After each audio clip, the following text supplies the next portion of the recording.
Bonjour à toutes et à tous.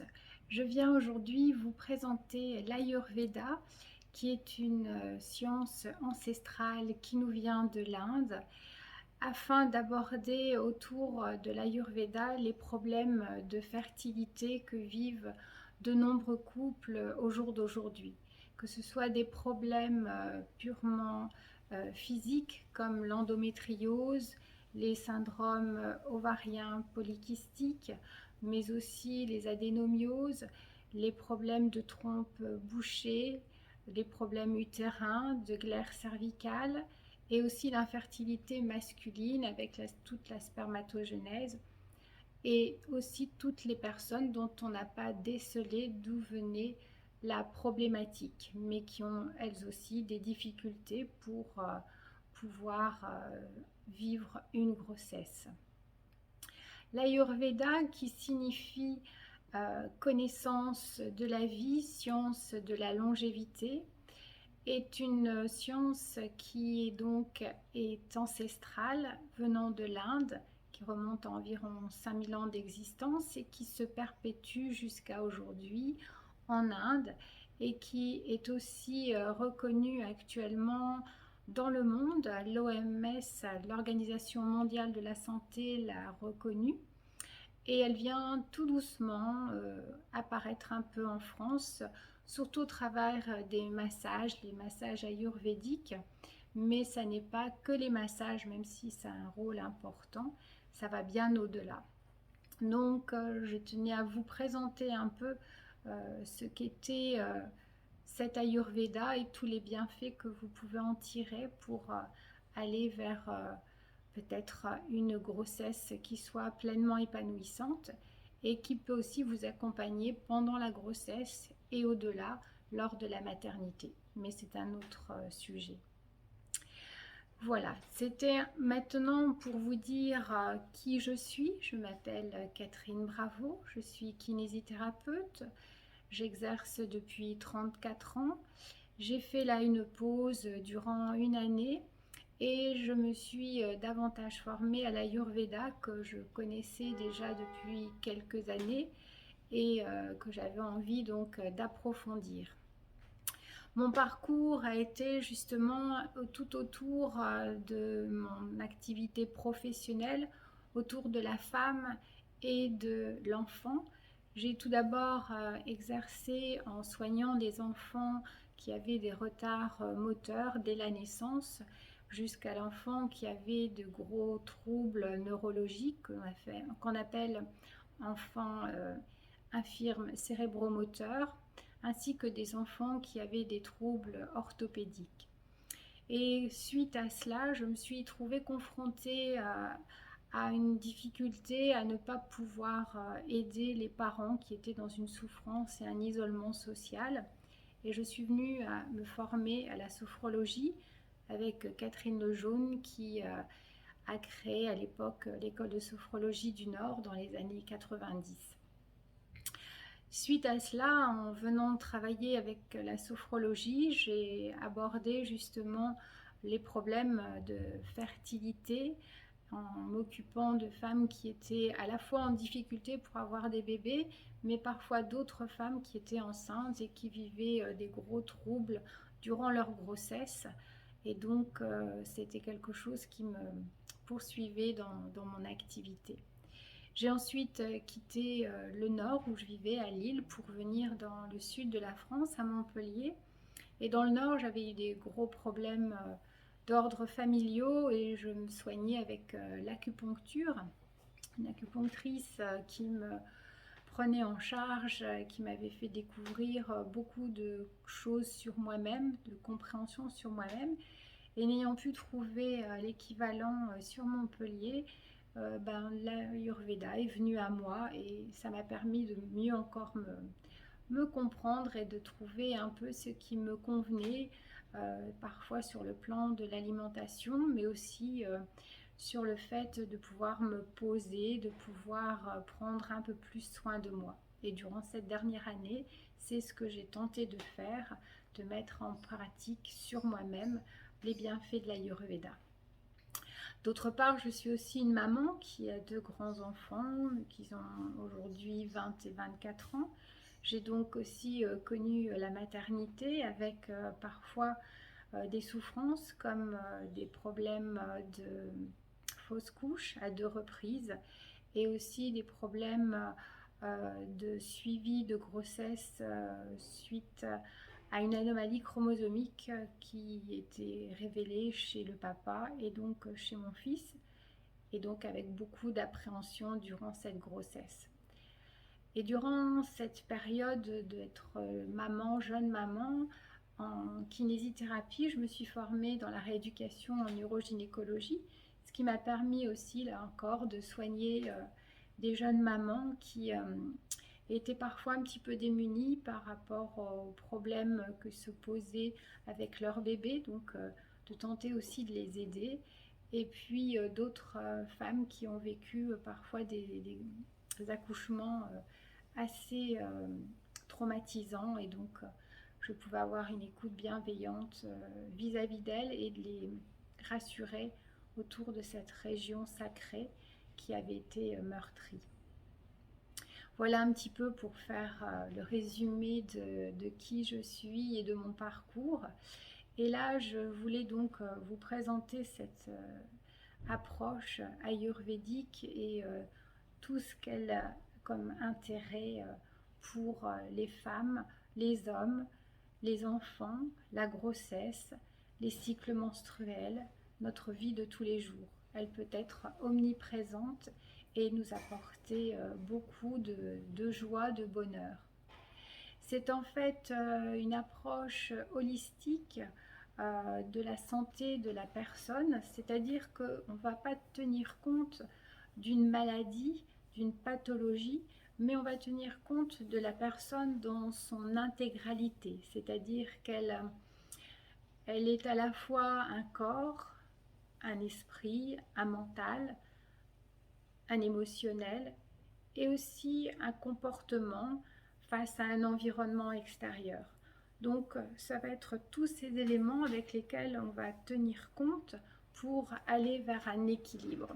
Le principe de l'Ayurveda, c'est justement quand un déséquilibre s'installe, de ramener l'équilibre au sein de la personne. Il faut savoir que l'Ayurveda est donc une science qui va accueillir l'univers et considérer que cet univers est constitué de 5 éléments que sont les terres, l'air, le feu, l'eau, la terre. Ces 5 éléments seront présents dans le monde qui nous entoure, mais aussi en chacun de nous, que ce soit chez les minéraux, chez les végétaux, chez les animaux et donc chez l'homme. Ces 5 éléments vont être très présents en chacun de nous et vont pouvoir être regroupés au travers d'énergies que l'on appelle les doshas. Donc ils seront regroupés par paires. Il y a donc 3 types d'énergie, 3 doshas que sont le dosha Kapha, qui est constitué essentiellement de l'élément terre et de l'élément eau, le dosha Pitta, qui est constitué de l'élément feu et de l'élément eau, et le dosha Vata, qui est constitué de l'élément éther et de l'élément air. Et ces 3 énergies vont être omniprésentes aussi dans notre corps et vont conditionner nos fonctionnements vitaux. C'est-à-dire qu'au niveau de Vata, c'est l'énergie du mouvement. Donc ce mouvement va être assuré au travers, par exemple, du péristaltisme des intestins, des battements du cœur, de l'activité encéphalogramme, mais ça peut être ensuite au niveau Pitta de toute l'activité de catabolisme, c'est-à-dire de la transformation des éléments de notre organisme, donc au niveau de la digestion, mais aussi au niveau de la digestion du cerveau, de l'intelligence. Et enfin, au niveau Kapha, ce sera l'anabolisme tout ce qui est en période de croissance, en période de réparation, de cicatrisation, et aussi tout ce qui touche au système immunitaire. Donc les trois sont présents en nous, mais à des niveaux variés selon chacun.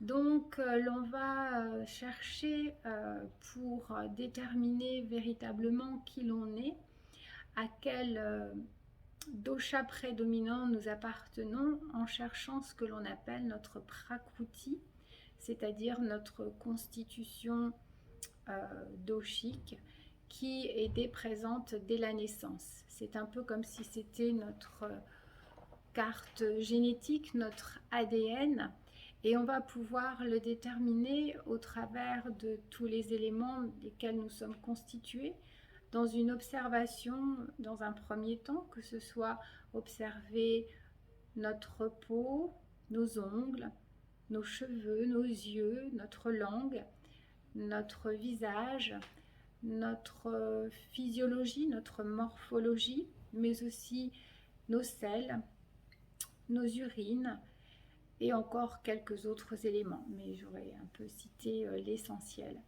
Et donc au travers de tout cela, on pourra associer à l'état aussi émotionnel, définir quel prakruti nous appartenons, et en fonction de ce dosha prédominant, cela nous permettra de pouvoir voir ce qui est le mieux pour nous, tant sur le plan de l'alimentation et sur certains éléments de notre hygiène de vie. Alors il faut savoir que ces trois énergies, que sont Kapha, Pitta, Vata, elles vont se retrouver autour de cycle d'une vie, d'un cycle d'une journée, d'un cycle d'une année, d'un cycle menstruel, d'un cycle de grossesse. Donc nous retrouvons chacun à des moments différents. Pour ce qui est d'une année, nous allons d'abord vivre le printemps, qui correspond à la période Kapha, à l'énergie Kapha qui prédomine, puisque c'est la période de croissance où les graines vont sortir. Ce qui équivaudra au moment de la journée à la début de journée, qui est le matin où le jour se lève, où le soleil se lève, entre 6 et 10 heures. Et ce qui correspondra dans une vie humaine, une vie animale, le moment de la naissance jusqu'à environ 25 ans, où nous sommes en phase de formation, en période de croissance physique, psychique, émotionnelle. Et pour ce qui est des cycles, cela correspondra au niveau du cycle menstruel au moment de l'ovulation, qui est en train de l'ovule qui va arriver plus exactement, au moment de la grossesse, ce qui correspondra au moment où on prend conscience que l'on est enceinte, donc l'équivalent du premier trimestre de grossesse. La deuxième étape, la deuxième énergie qui est là, qui vient ensuite, c'est Pitta, où l'élément feu prédomine, ce qui va se traduire sur une journée au moment où le soleil est au zénith, entre 10h et 14h, qui va être l'équivalent sur une année, la période où arrive l'été, où il fait le plus chaud, puisque c'est le feu qui prédomine. Ce qui veut dire au niveau d'une vie humaine entre les 25 et 50 ans, là où l'on est en pleine expansion, où l'on crée son couple, sa famille, sa vie sociale, sa vie amicale. Et au niveau des cycles de la menstruation, qui correspondent au moment de l'ovulation et après l'ovulation, donc le cycle prémenstruel. Et pour ce qui est de la grossesse, ça correspond au second trimestre. Vient enfin l'énergie Vata, qui correspond à la période de l'automne et de l'hiver, là où les feuilles tombent, dans une vie qui correspond à la période des 50 et plus, là où on quitte un peu cette vie sociale, où on se décharge un petit peu de tout ce qui était nos conditionnements pour aller vers une sagesse. Cela correspond au niveau de la journée à la période de 14 à 18 heures, là où tout doucement le soleil va venir se coucher, mais on retrouvera un nouveau cycle de 18 heures à 22 heures, de 22 heures à 2 heures, de 2 heures à 6 heures. Pour ce qui est de la période du cycle menstruel, cela va correspondre à la période des règles, où on élimine les cellules mortes au travers des pertes de sang, et au niveau de la grossesse, ce qui correspondra au moment de la naissance, donc la période du dernier trimestre, du troisième trimestre. Et chaque période, chaque énergie a ses propres propriétés qui vont être un peu conditionner notre état physique, notre état émotionnel et notre psychisme aussi. Et en fonction de cela, il faut voir si tout est en parfait équilibre et s'il y a déséquilibre, venir le rétablir. Le but, justement, en Ayurveda, c'est rétablir l'équilibre, retrouver l'harmonie dans notre existence. Je disais tout à l'heure que l'on tient compte de tous les éléments qui sont autour de nous et en nous. Et donc, au niveau du corps, ce qui va être important dans un premier temps, dans l'Ayurveda, ça va être effectivement l'alimentation. L'alimentation va être différente selon le type de prakruti que nous avons. Quelqu'un qui sera par exemple pitta, donc qui aura beaucoup de feu, évitera les aliments qui seront trop chauds ou les aliments qui seront trop salés ou trop épicés, puisque ça va exacerber, je dirais, leur état.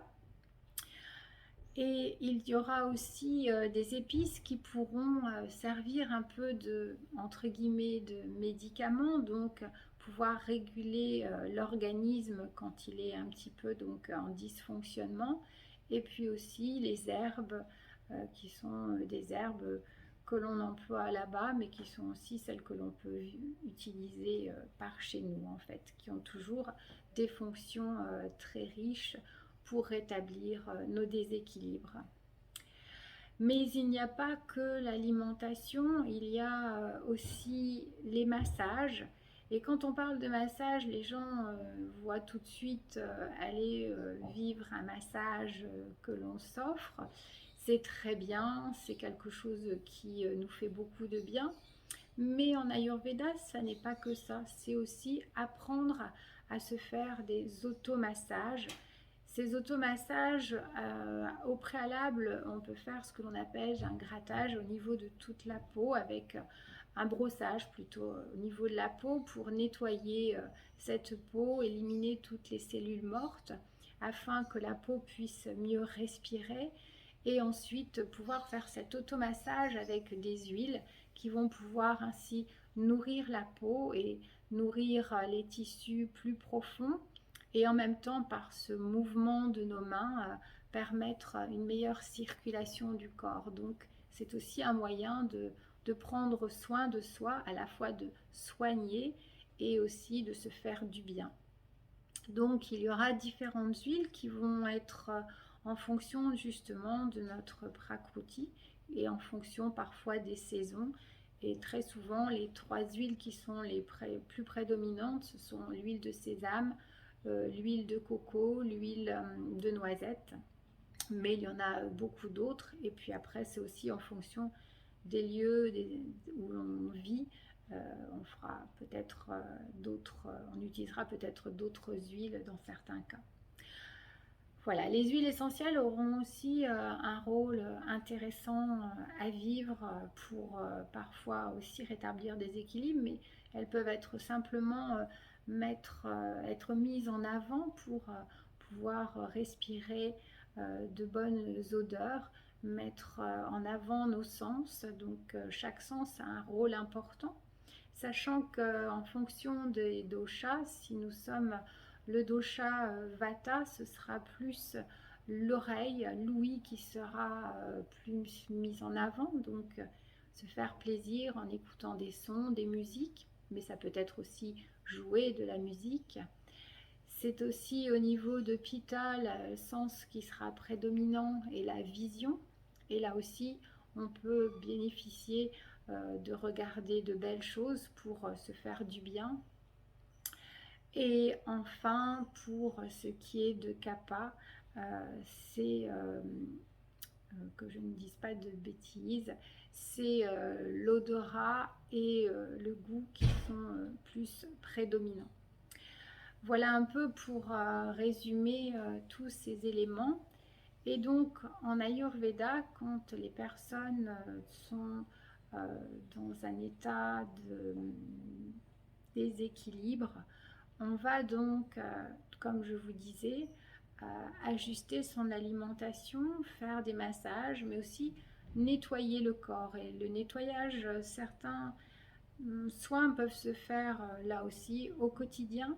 Ça peut être le nettoyage au niveau du nez, ça peut être le nettoyage au niveau de la bouche, puisque l'on accumule des toxines et donc on pourra faire ce nettoyage au même titre qu'on le fait au niveau de la peau. Il y a d'autres nettoyages, mais là qui sont plus quand vraiment il y a des gros déséquilibres, plus un état plus de maladie. Il faut savoir qu'en Ayurveda, la maladie va être présente quand vraiment on n'a pas pu voir avant ce qui dysfonctionnait, mais on considère déjà qu'il y a un déséquilibre à partir du moment où l'on vit un état de fatigue. C'est la première phase. On doit normalement se poser la question, pourquoi suis-je fatigué? Qu'est-ce qui provoque ma fatigue? Et normalement, si on pallie cet état de fatigue, on n'a pas. Et donc, l'Ayurveda, c'est donc apprendre à déjà avoir une alimentation qui soit appropriée à notre dosha, à une alimentation qui soit de qualité, donc tout ce qui est alimentation industrielle, tout ce qui est alimentation avec des pesticides, des engrais, etc., vont effectivement peut-être amener à des dysfonctionnements et donc sont à éviter, tout comme l'alcool, le tabac.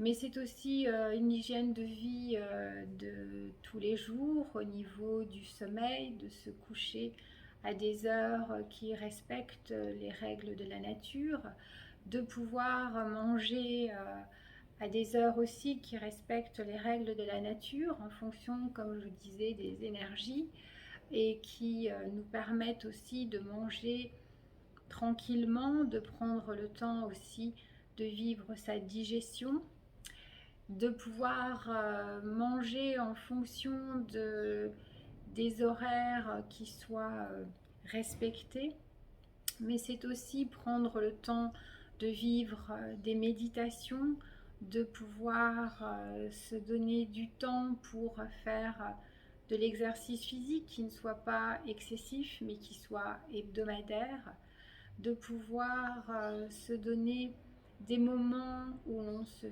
fait du bien, comme je disais tout à l'heure, que ce soit écouter ou faire de la musique, que ce soit regarder de belles choses ou peindre et dessiner, mais aussi en couple, de pouvoir se retrouver et de pouvoir non pas faire que des automassages, mais des massages de l'un et l'autre, retrouver une sensualité, mettre des bougies, de l'encens, mais qui soit naturel, et de se donner ainsi du temps pour être pleinement avec soi-même, d'être pleinement avec l'autre. Et ainsi, en prenant soin de soi, l'enfant qui voudra venir sera prêt à venir puisque on lui prépare un bon terreau. Il faut imaginer que c'est une petite graine que l'on plante dans la terre. Cette terre est a été parfois malmenée, parfois c'est plein de feuilles mortes qui la recouvrent et qui l'étouffent. Je dirais que là, c'est avec la sophrologie qu'on peut apporter beaucoup en éliminant tous les traumatismes passés et parfois transgénérationnels. Une fois que ces feuilles sont ainsi éliminées, il faut que la terre soit, je dirais, bien nourrie avec du bon engrais. Donc c'est là où l'alimentation, les massages auront leur importance. Qu'elle ait aussi une bonne eau, une bonne qualité d'hydratation. Et là aussi, ça fait partie de la manière dont on vit son quotidien en s'hydratant, en vivant dans une température ambiante de qualité, en évitant les éléments excessifs de froid, de chaud, les déséquilibres qui sont trop de chauffage, trop de climatisation et qui génèrent aussi des dysfonctionnements. Donc revenir à des choses saines, à un rythme qui soit le rythme de la nature, parce que l'Ayurveda, c'est cela avant tout, c'est être en plein accord avec cet univers, ce cosmos dans lequel nous faisons partie intégrante et avec lequel nous sommes rythmés et nous avons un peu perdu ce rythme. Et donc ça, c'est déjà important de pouvoir retrouver tout cela, c'est vous redonner un peu tous ces outils que l'Ayurveda est là à vous offrir pour qu'on soit en pleine réalisation de soi et ainsi on peut mieux réaliser son souhait que de pouvoir donner vie à un petit être qui aura envie de s'installer dans ce monde et d'y trouver pleinement sa place avec bonheur, avec joie, avec sérénité. Donc c'est aussi éliminer tous ces déséquilibres de notre quotidien. C'est un peu vous apprendre tout cela. Et puis effectivement avec certains nettoyages ou certaines herbes et épices, de vraiment jouer le rééquilibrage quand on bascule à ce moment-là dans la maladie. Voilà un petit peu tout ce que l'Ayurveda peut apporter. Il y a avec elle, je dirais, le yoga qui peut venir s'ajouter. Il y a au sein de l'Ayurveda la pratique de méditation. Il y a aussi ce que l'on appelle les mudras, qui sont le yoga des mains pour rétablir les énergies qui sont bloquées au niveau de chaque partie du corps, parce qu'il faut savoir que sur chaque doigt, les 5 éléments sont donc représentés. La terre étant représentée au niveau de l'auriculaire, au niveau de l'annulaire, c'est l'eau, au niveau du majeur, c'est le feu, de l'index, c'est l'air et du pouce, de l'éther. Et donc, on peut les joindre pour rétablir l'équilibre entre chacun quand le déséquilibre s'est instauré. Il peut y avoir aussi un travail avec les huiles essentielles qui vont apporter un plus pour justement encore plus au moment d'une grossesse, avant la grossesse, pardon, pas la grossesse, mais pour mieux préparer et donc se servir un petit peu de tous ces éléments et surtout aussi un rythme de vie, un rythme de sommeil qui permettent d'équilibrer notre quotidien. C'est ça le plus important. Si on rétablit l'équilibre, les choses vont de soi. Si on est tombé dans la maladie, c'est qu'on est allé dans un déséquilibre trop grand et donc il y a tout un cheminement à faire pour revenir à cet état d'équilibre.